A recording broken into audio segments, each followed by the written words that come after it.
I love these songs so much. I actually did them with Lucy Shelton. Oh, no in kidding. Portland, at Chamber Music Northwest, and I had to spend several weeks transcribing what you played so I could play it. So I actually have it written down now too. Wow, that's Do you cool. still have your music for this? You know, when I wrote it down, I just sort of sketched it out. So I've performed that subsequently with other singers a couple times, and I went back to the music to see what I did. I couldn't make hide or hair out of it. Nothing made any sense, so I had to get the recording out and listen to it and do what you did. But what I wanted to tell you is that I love playing with a singer, and the combination of the quality of the bass and especially mezzo-soprano voice, there's a darkness to the voice that just blends so well with the bass, and especially with that one. And so that's the same instrument that was used on both recordings you heard.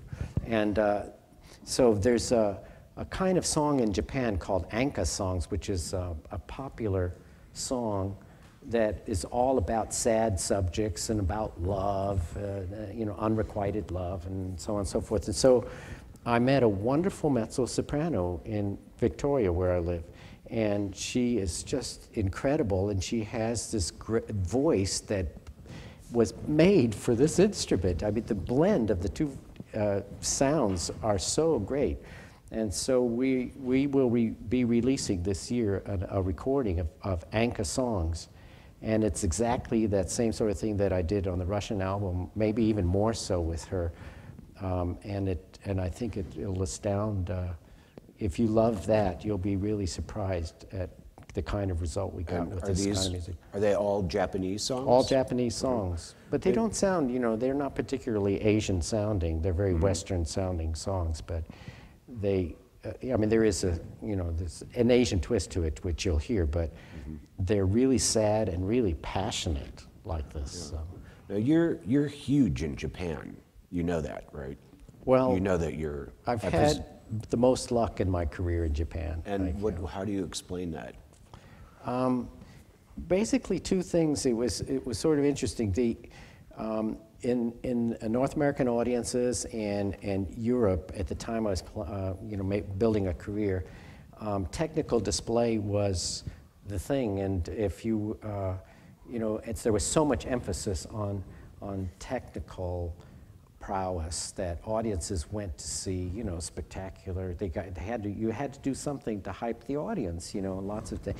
And Japan listened so differently from all these other cultures, listened differently from our own culture in that they really wanted to be moved. They wanted someone to perform to them and somehow touch their hearts and play lyrically.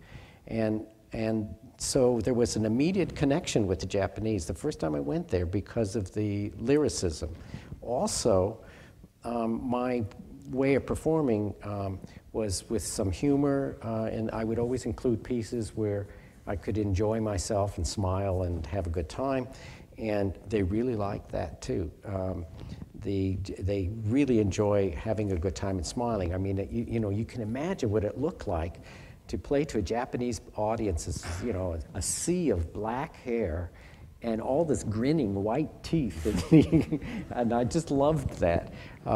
So the combination of those two things made me popular. And then I did quite a lot on television and have recorded probably 25, 30 albums for them already. So, well, I'd like to kind of jump ahead in your history now to a piece that you've made your own, which is the Paganini Moses Variations, which I don't think anyone on any instrument has ever played as well as you do this piece.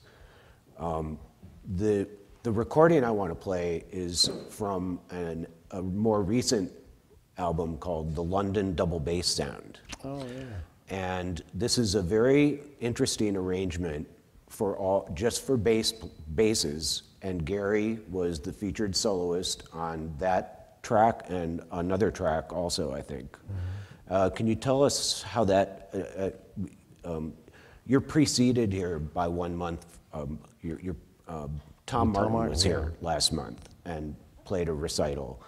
And I know that Tom must have had quite a lot to do with putting this together. But Actually, he didn't. Oh, He didn't well, have anything to do with it. It was, Oh. I mean, it was just coincidence. I didn't even know he was going to be on this recording until I arrived at the studio, which was done, by the way, in the Harmon, what's the name of that studio?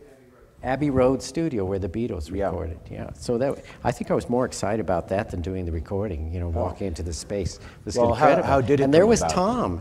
Tom. It was Jeffrey Simon who put it together. Jeffrey Simon has a series on. I don't even know the company, but anyhow, he has a series of these recordings with trombones, violas, violins, cellos, all the instruments, and featuring each in the large ensembles. And so he got together it's the London sound. I used to work, Harmon and I probably played, 20 to 40 recitals a year in England over a period of at least 25 years. So we were kind of part of the English scene, certainly. And so that's why he included me in the London sound. All the players on there were top players from the Philharmonia and various orchestras. So Yeah, it's, yeah, and there's a lot of really interesting double bass arrangements on there. Yeah. But I'm glad that they did this arrangement because it's very effective, I think, and it shows you off really well. Yeah, thanks. So this will be the Paganini Moses variation, originally written for violin, now with double bass.